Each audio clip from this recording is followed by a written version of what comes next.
అందరికీ నమస్కారం అండి. వాలంటీర్ వ్యవస్థ ఉంటుందా, ఉండదా?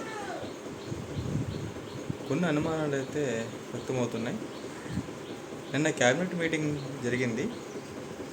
క్యాబినెట్ మీటింగ్లో పలు నిర్ణయాలు తీసుకున్నారు. ఆ నిర్ణయాల్లో భాగంగా జూలై నెలలో ఇచ్చే పంపిణీ కార్యక్రమం సచివాలయ సిబ్బంది ద్వారా ఇంటింటికి వెళ్ళి ఇవ్వడం జరుగుతుందని నిన్న కొలుసు బాద్సర్ గారు ప్రెస్ మీట్ పెట్టడం జరిగింది.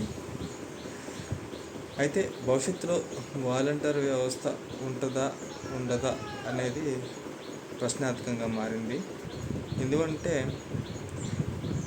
దాదాపుగా సుమారుగా 2,50,000 మంది వాలంటీర్లు రిక్రూట్ చేసుకోవడం జరిగిందండి గత ప్రభుత్వం. అయితే వాళ్ళ విధుల నుంచి ఎలక్షన్ కమిషన్ విధుల్లో పాల్గొనకూడదని స్పష్టమైన ఆదేశాలు ఇవ్వడం చేత సుమారుగా 1,00,000 మంది రాజీనామా చేయడం జరిగింది.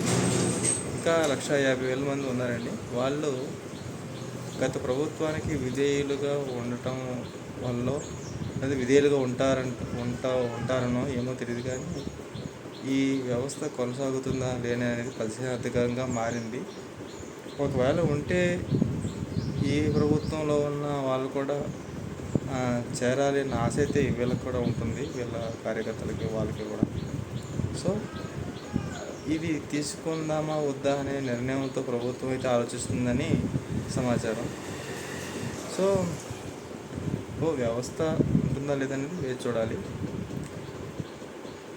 ఇప్పుడు దాదాపుగా గవర్నమెంట్ ఫామ్ అయ్యి సుమారుగా 3 వారాలు అవుతుంది. దీని మీద ఏ రోజు కూడా నిర్ణయాన్ని అధికారికంగా ప్రకటించలేదు, వ్యవస్థ కొనసాగుతుందా లేదా అనేది. మేబీ వచ్చే నెలలో చూస్తే కానీ సమాచారం అనేది దొరుకుతుంది. సో ఐ హోప్ ఉంటే మంచిది, ఉండకపోయినా మంచిది ఏం లేదు. సో మేబీ దాన్ని ఆశిద్దాం. Thank you.